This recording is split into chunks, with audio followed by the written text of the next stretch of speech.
Hey, Aubrey. Good morning. How are you? I'm great. Nothing has really gone wrong today yet, neither getting my school kids to school nor starting recording with you. Oh my gosh, that was so good. Aubrey just showed you a perfect example of the grammar that we're talking about today.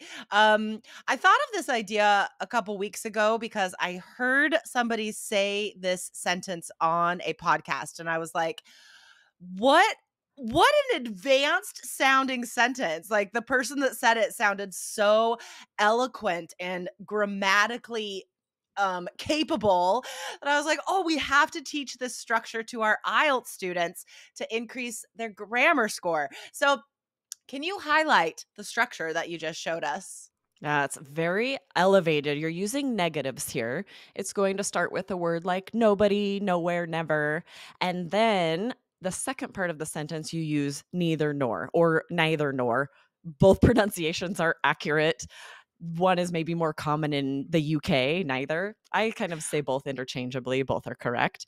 But I yeah, say just like you both too. yeah, Yeah. I know, depends on the sentence, I don't know. So you guys don't stress about that. Both pronunciations are accurate. The good news is here, this is a very elevated, impressive grammar structure that's super useful on So both high level. writing and speaking.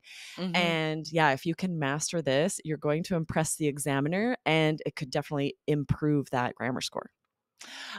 So we're gonna give you a lot of example sentences today, guys, and I really encourage you to write down some of these examples and then try and create your own sentences like this. So, because this structure is so high level, we really want to provide you with a lot of different examples so we can really understand this by the end of today's episode. And remember, all of the example sentences we're giving you could use on the test in speaking or writing, right? This is a very high level grammar structure.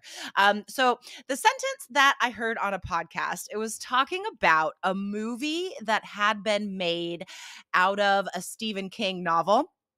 Um, and the actress that was in the movie was really bad. That's what they were talking about. So What movie is it? I feel like there's probably I'm not the only one that's thinking, "Ooh, what movie is she I talking know, about?" I can't remember Oh, now. you I can't wish remember? I Okay. took better notes. Like, all I did was write down the sentence that I heard because I was like, "Oh, Gotcha. we gotta teach this sentence." Okay, so the sentence that I heard a real person say, right? Because this is real English.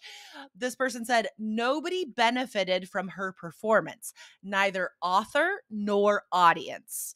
Okay, so we Mm, start with a negative word like nobody, nowhere, never, nothing, these like absolute negatives. We start with that. And then in the second part, we sort of explain it and give like two examples of the negative, right? So nobody benefited from her performance, neither author nor audience. So neither noun nor noun. So it's a great way to work in high level vocab as well because you're getting so specific in the second part of the sentence. Um, yes. so it really increases your scores in a number of ways, but of course, especially grammar. Yes, exactly. And think about how useful this is. You can use this as speaking part one for really informal, like you're talking about a restaurant, and you say, nobody liked it, neither us nor anybody with us, right? Sure. Even if it's a very informal answer, you Yeah. can throw this in for its high level grammar, even when you're speaking very informally. And it really just like emphasizes the negative. It just emphasizes that Yes, first negative by like providing proof of it, right? totally. So let's see. If you're in speaking part 1 and you're talking about like a bad job you had in the past or something, you could say nobody liked working in that office, neither the boss nor the employees. So just working off that original structure with nobody, right?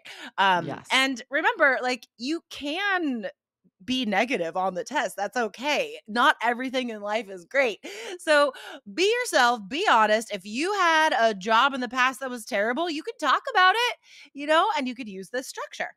Yes, in fact, if you end up talking about that job and you feel like you have to be positive, so you're trying to sort of make it's going to sound probably pretty inauthentic. It's going to be a lot harder to come up with details. So Yeah. yes, get negative if you need to. There are very advanced structures you can use when you do. So I'm excited you're I learning these today. I love how excited you sounded just then. You're like, "Get negative if you need Get to." We're, negative. like, empowering you guys to be honest. Remember that the number one way to do well on the speaking test is to be yourself, right? This is how you stand Absolutely. out, by being yourself, by being a real human and talking about real things. Because, like Aubrey just said, that's how you can give details and get specific, because you have stuff to talk about, because it's really in your brain and you're not just making stuff up you think the examiner wants to hear. Okay, so let's do a couple examples with nowhere. So, let's say you were describing something you did with friends, a night out, an afternoon out with your family. Maybe it's telling a story about a weekend day in part one or part two. We could say, nowhere had the ice cream I wanted, neither 31 scoops nor soft freeze. Being like, Nice. all I wanted was some chocolate chip cookie dough ice cream, and I couldn't find it anywhere. Nowhere had the ice cream I wanted. Neither grocery store nor ice cream shop. Yes, I feel like this is going to sort of naturally push you to have really interesting intonation too, to Yeah. get that Yeah. variety of intonation because it's going to feel strange to you to say this in a monotone. Because, like you said, Jessica, Totally. you're emphasizing how negative it was, what a problem it is. So it's also a bonus for your pronunciation score to get that interesting intonation. Here's another example for nowhere. For part three, or for like writing task two, if there's some question about the environment or recycling, say something like, nowhere emphasizes recycling like California, not Arizona, nor anywhere else in the US. Maybe Portland does, but Arizona definitely does not. Yeah. Yeah, awesome. Let's yeah, so you could use it with the not nor, but the neither Oh, I nor meant to say works as neither. well, Yes, right? neither Arizona nor anywhere else. But yeah, I guess that's true. Not nor also works. Yeah, totally. Okay, cool.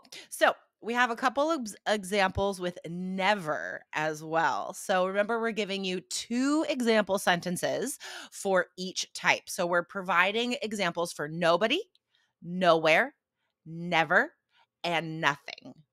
So here is the first example with never. Let's say you're talking about school and education, studies. I mean, how often does this topic come up on IELTS, right? So we can say, never did I expect to get grades like this, neither when I was in high school nor college. So we can just shorten that to make it more simple, even. You can just have the nouns, right? Neither noun nor noun, neither in high school nor in college, we could say. Yes, absolutely. That is a little tricky to think about the sort of options.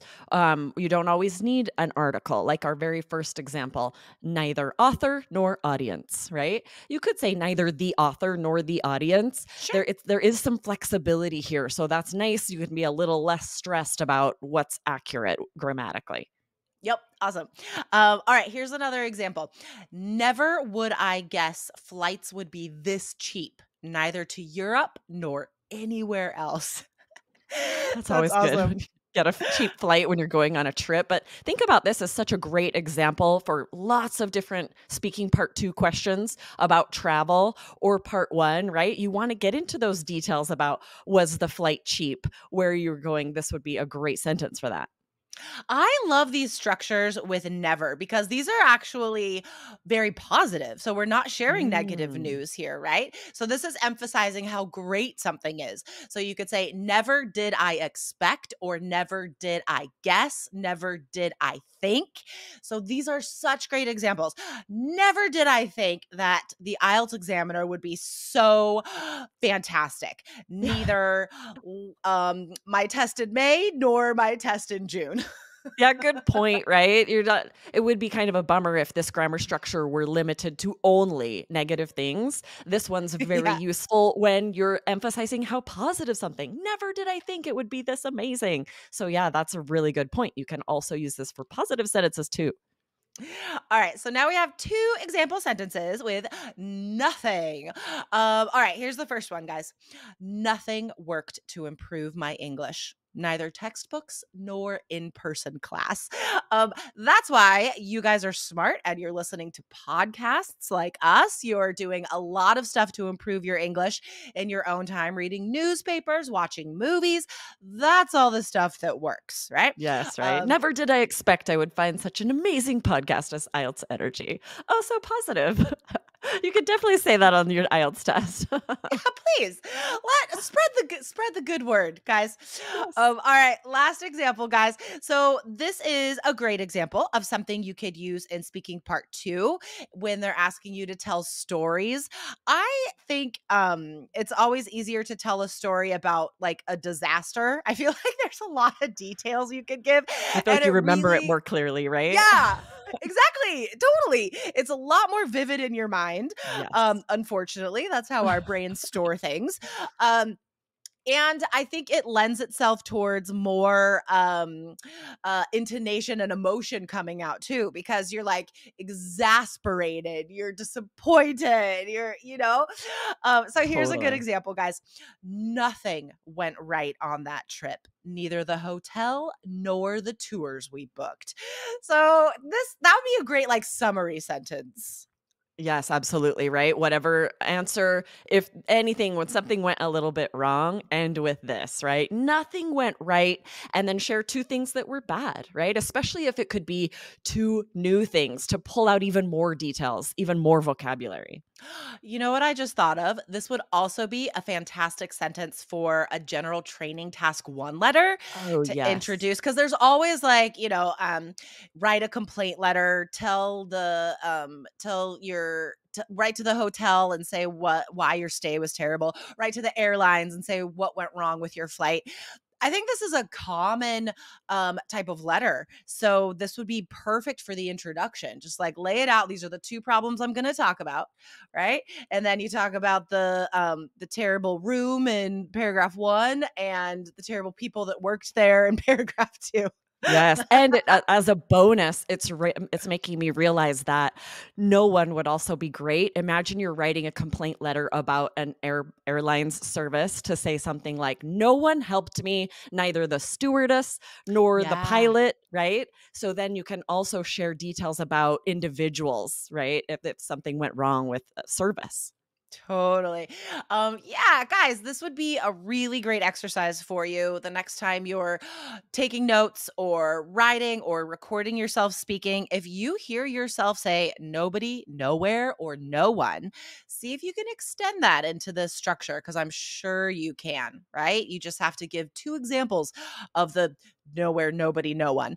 And I know you Right? guys can do that. So definitely work this into your next practice. Add an extra step when you're proofreading or when you're listening to your recorded speaking. Listen for these negative words and see if you can add in this sentence. Yes, this is so great to push you a little bit higher in that grammar score. Sometimes it's tricky to know, like, yeah, I'm right on the edge between a 6 and a 7. What can I do to push myself a little bit? This is one of those things, right? Get a little more elevated in your grammar structures, impress the examiner while you're at it, and have a little fun. I think it would be fun to create these sentences. They're fun. We They're had so fun fun. making the examples. All right, guys. Thank you for listening today. We'll see you next time. Awesome. See you next time. Bye. Bye.